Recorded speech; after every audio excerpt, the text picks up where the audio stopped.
शिवलिंग क्या है, इसकी पूजा क्यों की जाती है?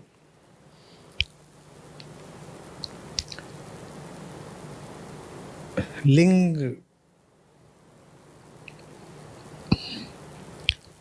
का जो आध्यात्मिक अर्थ है वो प्रतीक और प्रमाण दोनों होता है। लिंग माने प्रतीक और लिंग माने प्रमाण। और इन्हीं दोनों अर्थों के कारण शिवलिंग पूजनीय होता है। एक अर्थ में शिवलिंग द्योतक होता है निराकार सत्य का। कैसे? वेदों में, अथर्ववेद में स्तंभ का उल्लेख आता है। स्तंभ माने खंभा।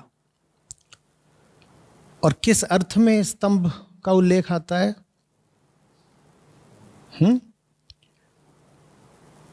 संभालने वाले के अर्थ में, कि जैसे एक खंभा होता है, उस पर आप काफी कुछ टिका सकते हैं ना। एक खंभा होता है, वो सहारा बनता है, अवलंब बनता है, उस पर टिक के खड़े हो सकते हो, उससे कुछ बांध सकते हो। तो उस अर्थ में कहा जाता है, कहा गया है कि ब्रह्म एक स्तंभ की भांति है, सत्य एक स्तंभ की भांति है, जिसने सब देवताओं को, अथर्ववेद कहता है 33 देवताओं की बात थी तब, 33 देवताओं को अपने में बिठा रखा है या अपने में सहारा दे रखा है। पूरा संसार ही उस पर आश्रित है, प्रतीक भर है स्तंभ। वही जो स्तंभ है वो आगे चल करके शिवलिंग हो गया। निराकार ब्रह्म का प्रतीक, निराकार ब्रह्म का प्रतीक। अब इतना पुराना ये प्रतीक है शिवलिंग। जब मोहनजोदड़ो की खुदाई हुई, वहाँ से भी बहुत सारे शिवलिंग मिले। तो आप समझ लीजिए कि कम से कम 5 से 6 हजार साल पुराने शिवलिंगों के तो प्रमाण ही मिलते हैं। कि आप अगर वेदों को लें या शैव मत वालों को लें, लिंगायत मत वालों को लें, सबकी थोड़ी थोड़ी अपनी अपनी अलग अलग मान्यताएं हैं शिवलिंग को लेकर के। पुराण कहानियां बताते हैं, उनमें मान्यताएं नहीं है। तो शिव पुराण में कुछ कहानियां हैं, लिंग पुराण में कुछ कहानियां हैं। फिर आधुनिक समय में ओरिएंटलिस्ट्स हुए, तो उनको जैसा अपनी पाश्चात्य दृष्टि से समझ में आया, तो उन्होंने कह दिया कि नहीं, ये शिवलिंग तो वास्तव में मानवीय लिंग का ही रूप है, और ये जिस पीठ पर स्थापित है वो मानवीय योनि मात्र है। तो बहुत तरह की उसमें कहानियाँ बना दी गई, प्रचारित कर दी गई। लेकिन जो कुल मूल बात है वो ये है कि शिवलिंग निराकार और साकार सत्य दोनों का एक साथ प्रतिनिधित्व करता है। ठीक है? निराकार सत्य का इस रूप में कि वो अवलंबन है, याद रखो उसको, जो अवलंबन है, अवलंबन माने सहारा, याद रखो उसको जिसके सहारे ये पूरी दुनिया खड़ी हुई है।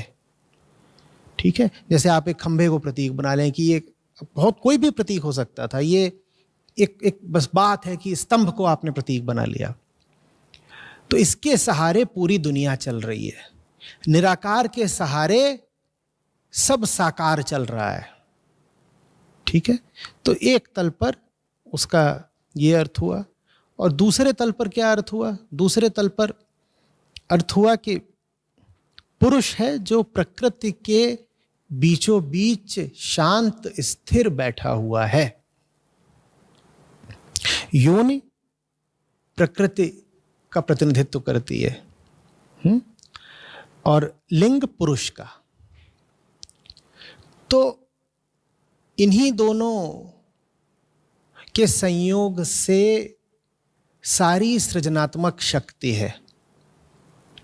लेकिन इन दोनों का संयोग इस तरीके से है कि समस्त प्रकृति के मध्य भी पुरुष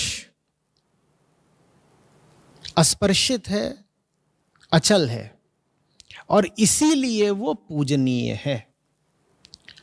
जो निराकार को पूजना चाहें उनके लिए शिवलिंग निराकार ब्रह्म का प्रतीक है।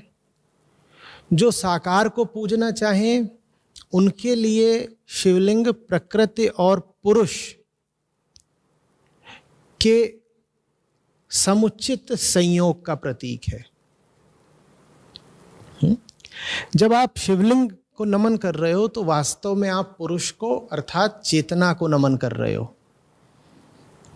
आप ऐसी चेतना को नमन कर रहे हो जो है तो प्रकृति के मध्य, लेकिन फिर भी अपनी स्वतंत्र सत्ता अक्षुण्ण रखे हुए है। वो प्रकृति में लिप्त या लीन नहीं हो गया, वो वहां होते हुए भी अलग है। वहां होना तो अनिवार्यता है। संसार में चेतना का होना हमेशा संसार के बीचों बीच ही होगा। इंसान में चेतना का होना हमेशा इंसानी शरीर के बीचों बीच ही होगा।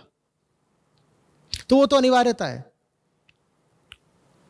प्रकृति नहीं तो पुरुष नहीं, और जीव नहीं तो जीव की चेतना नहीं। लेकिन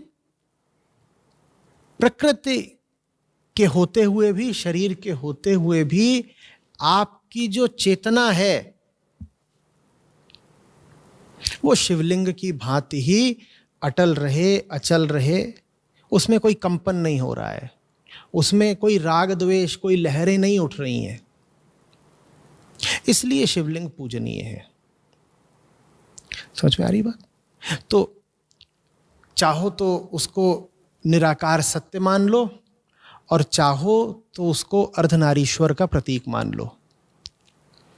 चाहो तो उसको निर्गुण ब्रह्म का प्रतीक देख लो, और चाहो तो उसको इस बात का प्रमाण मान लो कि इस सगुण दुनिया में भी चेतना अक्षुण्ण रह सकती है। समझ में आ रही बात? और शिवलिंग जिस ऊंचे सत्य का द्योतक है, अगर वो हमने नहीं समझा और समझे बिना ही हम बस नमस्कार करते रहे, तो पहले भी बहुत बार बोल चुका हूं, फिर दोहराता हूं, कोई लाभ हमें होने नहीं वाला है। समझ में आ रही है बात?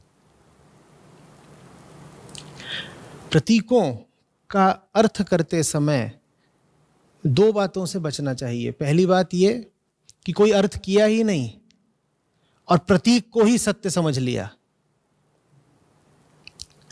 और दूसरा कि जो उसमें अर्थ निहित है ही नहीं, तुमने वो भी निकाल लिए।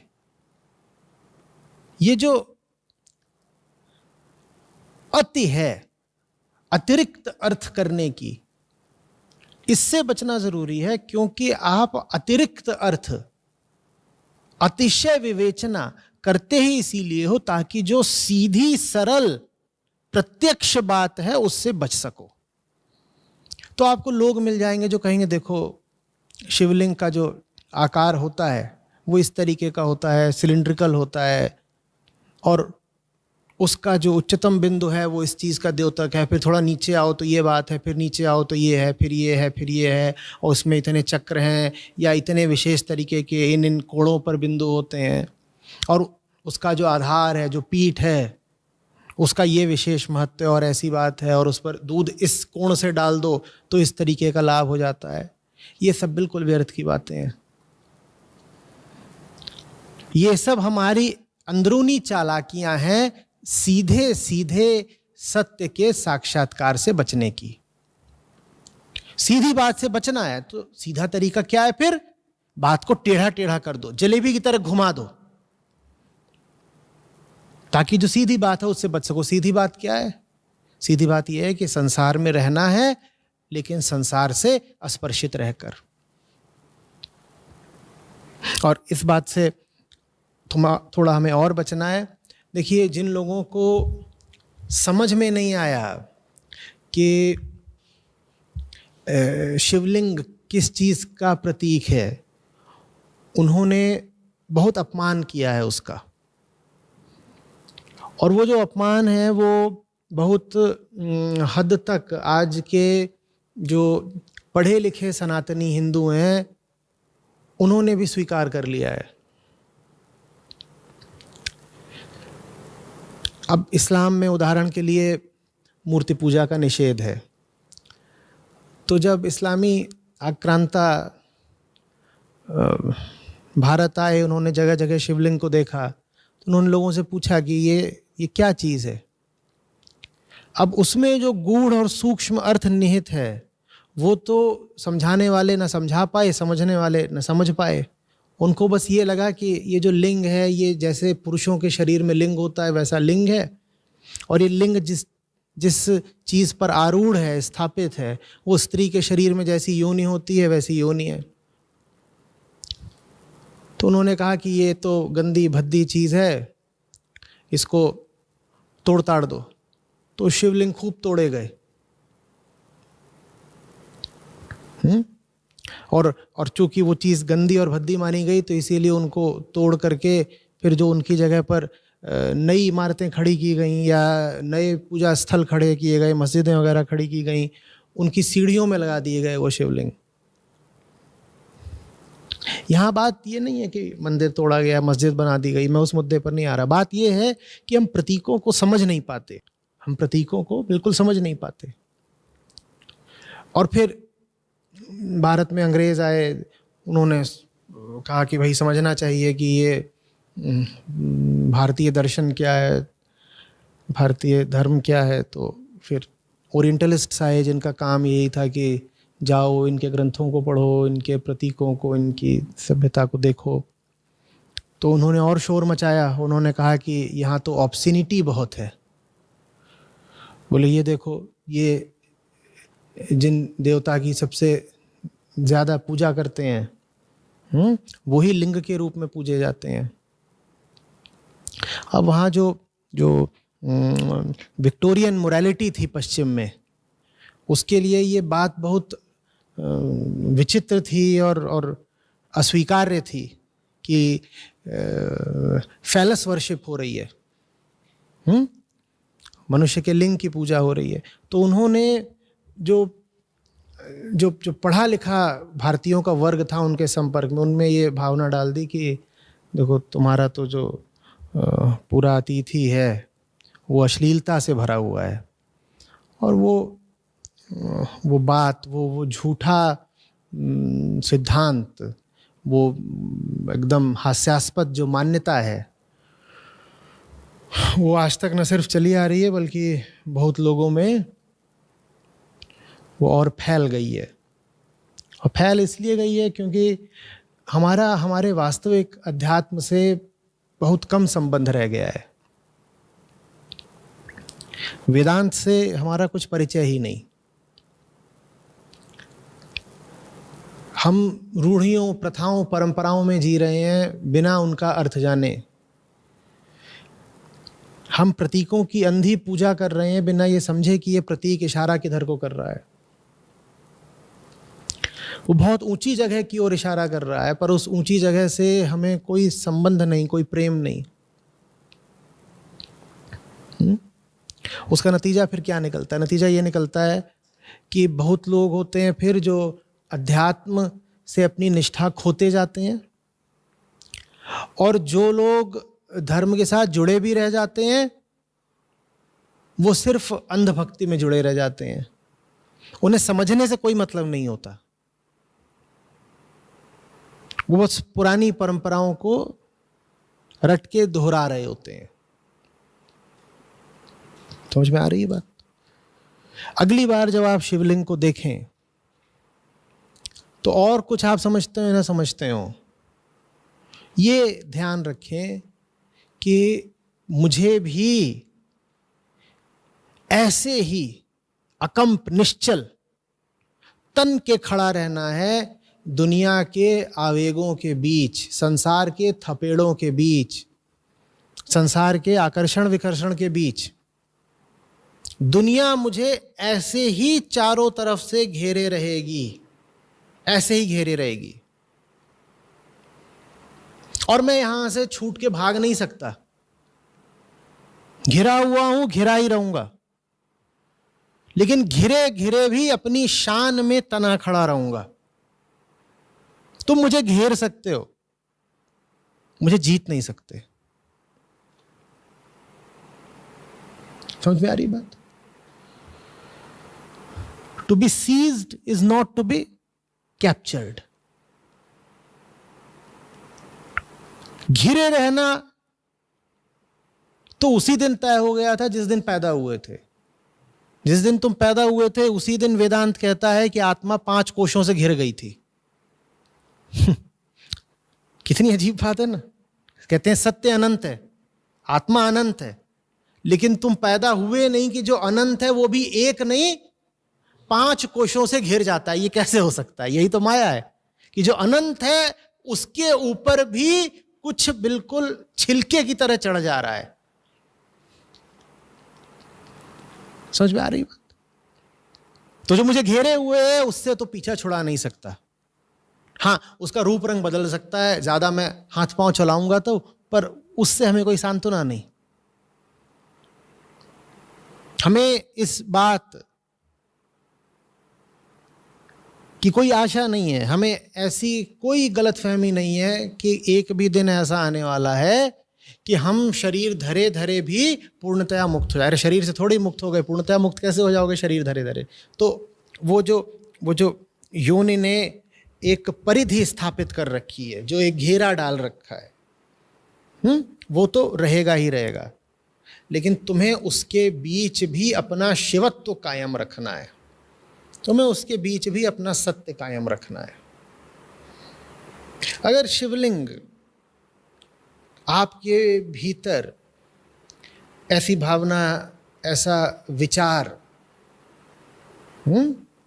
प्रेरित कर देता है, तब तो समझिए कि आपका लिंग के समक्ष जाना सफल हुआ।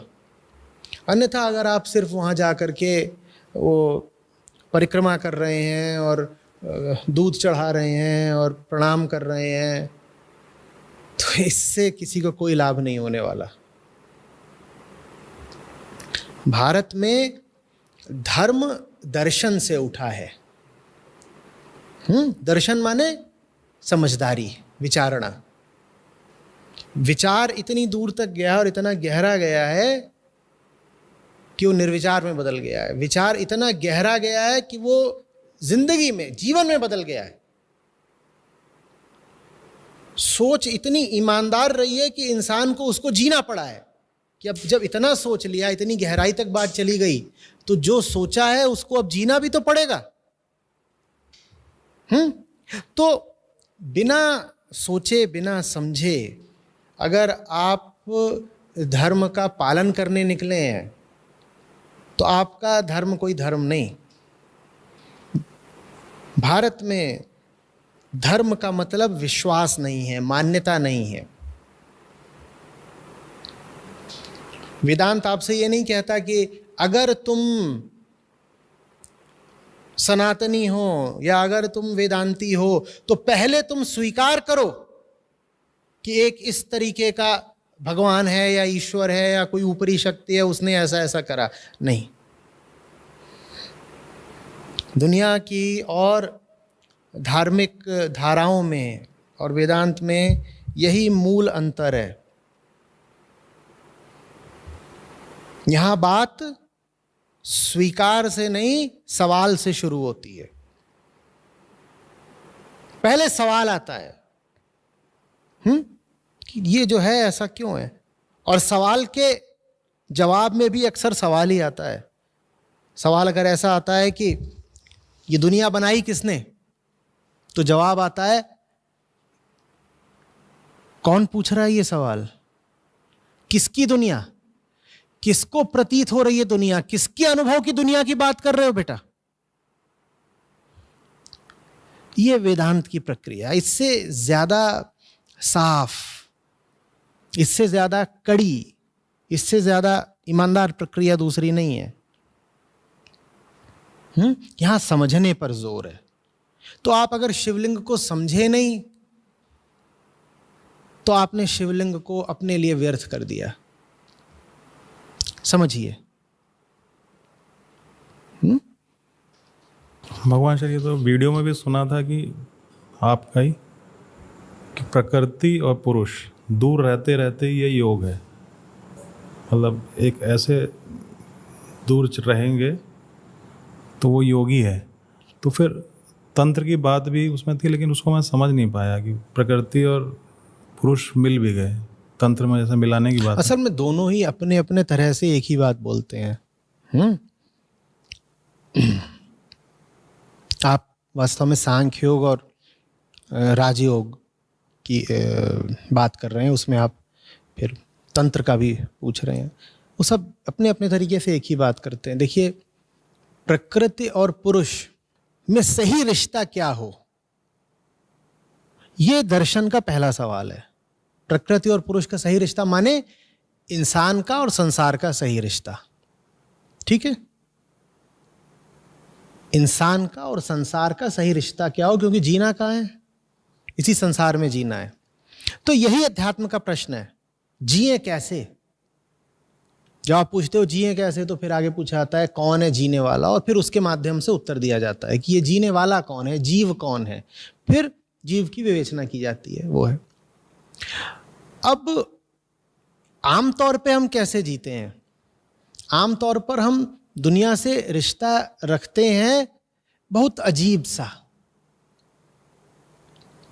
दुनिया के पीछे भी जाना है, दुनिया से संतुष्ट भी नहीं हो पाना है। दुनिया के पीछे भी जाना है और दुनिया से संतुष्ट भी नहीं हो पाना है। इस बात को काटना है, इस बात को मिटाना है, क्योंकि इसी बात में दुख है। हमारा दुनिया से जो रिश्ता रहता है वो बड़े अधूरेपन का रहता है। हमारा नाता भी है और दुनिया से हमारी एक रंजिश भी है। हम क्षुब्ध भी रहते हैं। समझ में आ रही बात? ऐसे नहीं रहना है, ऐसे नहीं रहना है। इस बात को दो अलग अलग तरीकों से अभिव्यक्त किया गया है। एक तरीका है कहने का कि तुम साक्षी हो जाओ। जब आप इस तरीके को देखते हो तो ऐसा लगता है जैसे कहा जा रहा है कि अलग हो जाओ। और दूसरा तरीका है कहने का, जैसे तंत्र में कहा जाता है कि एक यूनियन हो जाए, एक योग हो जाए, एक पूर्ण मिलन हो जाए। जब उसको आप देखते हो तो ऐसा लगता है, ऐसे कहा जा रहा हो कि तुम प्रकृति से पूरी तरह लिप्त ही हो जाओ। नहीं, न तो यह कहा जा रहा है साक्षी होने में कि दुनिया से बिल्कुल अलग हो जाओ, और न यह कहा जा रहा है तंत्र में कि दुनिया से एकदम लिप्त हो जाओ। वास्तव में इन दोनों अतियों की बात इसलिए की जा रही है ताकि बीच में आप जिस तरीके से जी रहे हैं आप उसका खंडन, उसका अस्वीकार कर सकें। आप बात समझ रहे हो? हम आधे अंदर आधे बाहर जीते हैं। हम आधे अंदर आधे बाहर जीते हैं, और इस आधे अंदर होने में आधे बाहर होने में एक पांव इधर है एक पांव उधर है, इसमें बहुत दुख है। माया में लीन राम। अब आपको इस चीज से हटाना है। इस चीज से आपको हटाने के लिए दो तरीके से बात को कहा जाता है। एक कहा जाता है कि देखो, प्रकृति को अपना काम करने दो, तुम बस उसके निरपेक्ष दृष्टा हो जाओ, साक्षी हो जाओ। और उसी बात को ये क्या बात हो गई, आधे अंदर थे आधे बाहर थे, तो इसमें क्या कह दिया गया, पूरे बाहर हो जाओ। हम कैसे जीते हैं, आधे अंदर आधे बाहर। ठीक है, तो सांख्य योग बोलता है तुम आधे अंदर आधे बाहर नहीं रहो, तुम पूरे बाहर हो जाओ। तंत्र भी यही कहना चाहता है, देखो आधे अंदर आधे बाहर नहीं रहो, तो उसको वो इस तरीके से कहता है कि तुम पूरे अंदर हो जाओ। बात न पूरे बाहर होने की है, न पूरे अंदर होने की है, बात वैसे न होने की है जैसे हम हैं। हम बहुत अजीब हैं। इसीलिए जब भी मुझसे कोई साक्षित्व के विषय में पूछता है तो मैं उससे कहता हूं साक्षित्व का अर्थ दूरी नहीं है, साक्षित्व का अर्थ रूखापन नहीं है, साक्षित्व में बहुत प्रेम है। साक्षित्व तो ऐसा नहीं है कि मैं किसी को देख ही नहीं रहा। साक्षित्व तो ऐसा है जैसे आप दुनिया के बीच दुनिया को ऐसे देख रहे हो जैसे जैसे कोई नर्तकी नाच रही है, और कोई उसका विद्वान प्रेमी बस चुपचाप हल्के से मुस्कुराते हुए उसे नाचते देख रहा है। ये साक्षित्व है। तू अपना नाच नाचती रहे, मैं बस तुझे मुस्कुराते हुए देखूंगा, हस्तक्षेप नहीं करूंगा। इसमें प्रेम है या नहीं है? पर इसमें उद्दंड प्रेम नहीं है, इसमें चीर फाड़ के नोच के खा जाने वाला प्रेम नहीं है। ये साक्षित्व है। मैं साक्षी हूं, तू अपना काम कर, और मेरा प्रेम इसमें है कि मैं तेरे काम में व्यवधान नहीं बनूंगा। यहां प्रेम है बिल्कुल तरीके से। तो जब साक्षित्व की बात हो तो याद रखना होगा कि साक्षित्व बराबर प्रेम, और जब तंत्र की बात हो तो वहां याद रखना पड़ेगा कि लिप्तता बराबर साक्षित्व। वहां पे लिप्त होने का मतलब ये नहीं है, वहां पर जो संयोग होता है पुरुष और प्रकृति के सिद्धांतों का, उसका मतलब लिप्तता नहीं है, उसका मतलब साक्षित्व है। और हम दोनों तरफ गलती करते हैं। जब हम साक्षी की बात करते हैं तो हमारा साक्षी रूखा हो जाता है, और जब हम तंत्र की बात करते हैं तो जो हमारा तंत्र है वो बिल्कुल उजड्ड हो जाता है, वो कामातुर हो जाता है। उसके लिए पुरुष और स्त्री शक्तियों के मिलन का अर्थ फिर क्या हो जाता है? अंधाधुंध संभोग। ये तंत्र बन जाता है। नहीं, अगर सच एक है तो ये दोनों बातें बहुत अलग अलग नहीं होनी चाहिए, और नहीं है। बात आपको स्पष्ट हो रही है? तो साक्षित्व नहीं है अगर उसमें प्रेम नहीं है, और प्रेम नहीं है अगर उसमें साक्षित्व नहीं है। और ले दे करके दोनों बातें एक हैं। समझाने के दो तरीके अलग अलग हैं। इन दो समझाने के तरीकों में जो केंद्रीय बात है वो नहीं भूल जाइएगा। ये दोनों ही तरीके जो एक साझी बात बोल रहे हैं वो ये है कि बेटा आधे अंदर आधे बाहर मत जियो, आधे अंदर आधे बाहर मत जियो। प्रणाम आचार्य जी।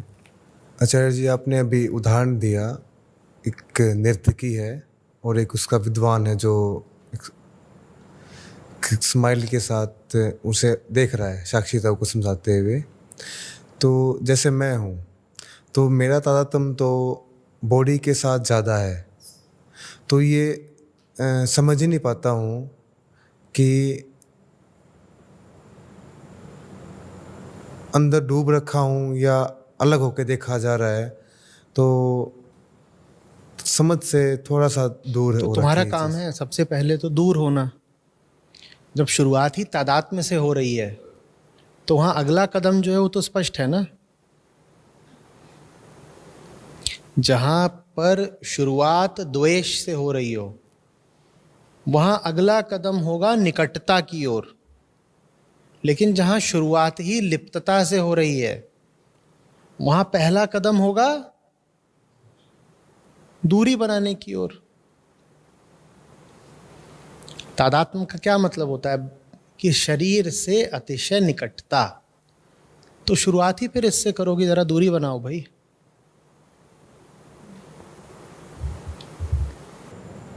तो एक प्रश्न और था जो पिछला उपनिषद का जो स्तर सुना था उससे, छिलके उतारने जरूरी हैं, उसके बाद जो बचता है वो जरूरी नहीं है।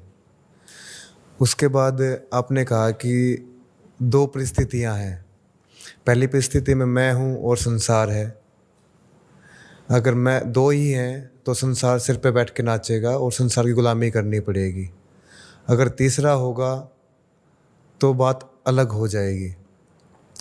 तो ये प्रक्रिया ही आंतरिक और बाहरी छिलकों को देखते रहना और उनसे बंधनों को देखते रहना, उनसे मुक्त होते रहना ही तीसरा है, या तीसरा कोई और है इसके अंदर?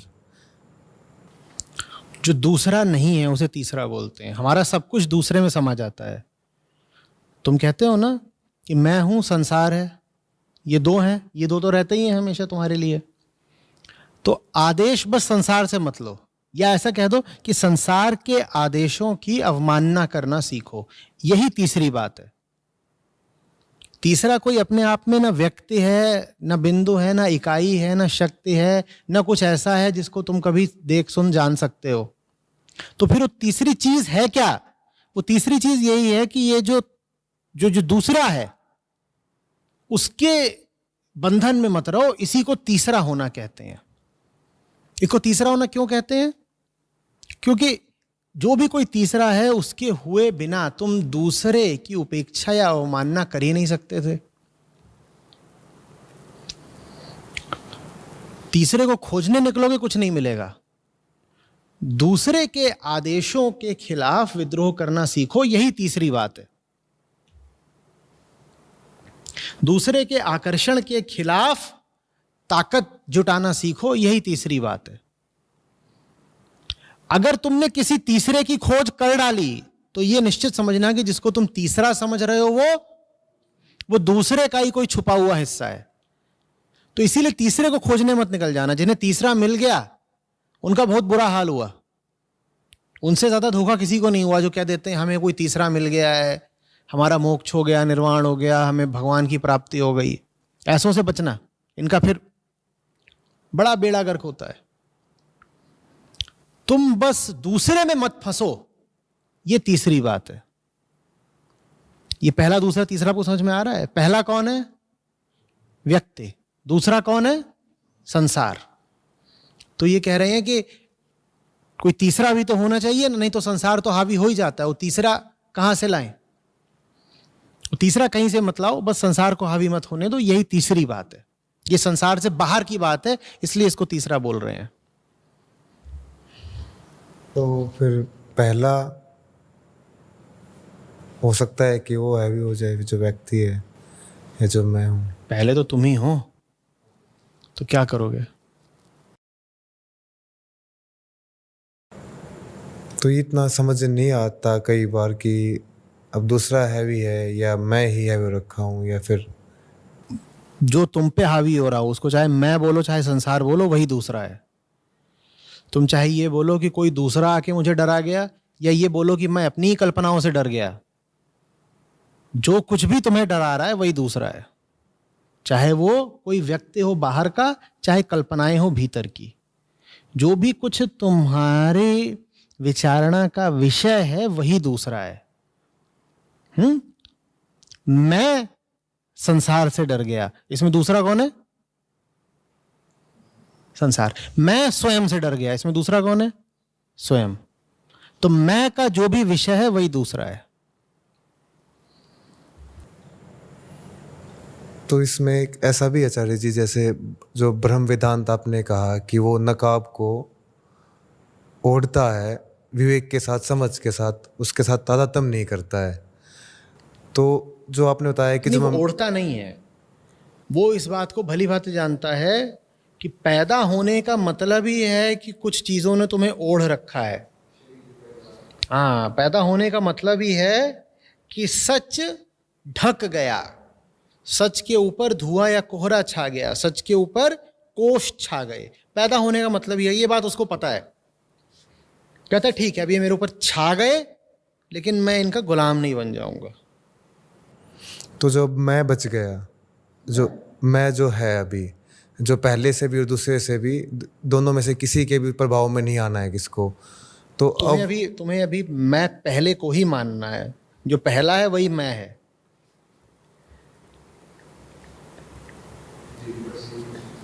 वही तुम हो।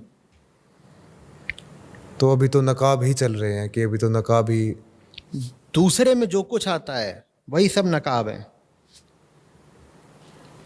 और तुम उन नकाबों की छाया में हो, इसीलिए जो तो पहला है, जो मैं है, ये मिश्रित है, ये दूषित है, ये नकली बना हुआ है, इसीलिए तो डरता है। असली होता तो डरता क्यों इतना, प्रभावित क्यों होता इतना? पहला है, दूसरा है, और जो पहला है वो दूसरे की छाया में है, दूसरे के प्रभाव में है।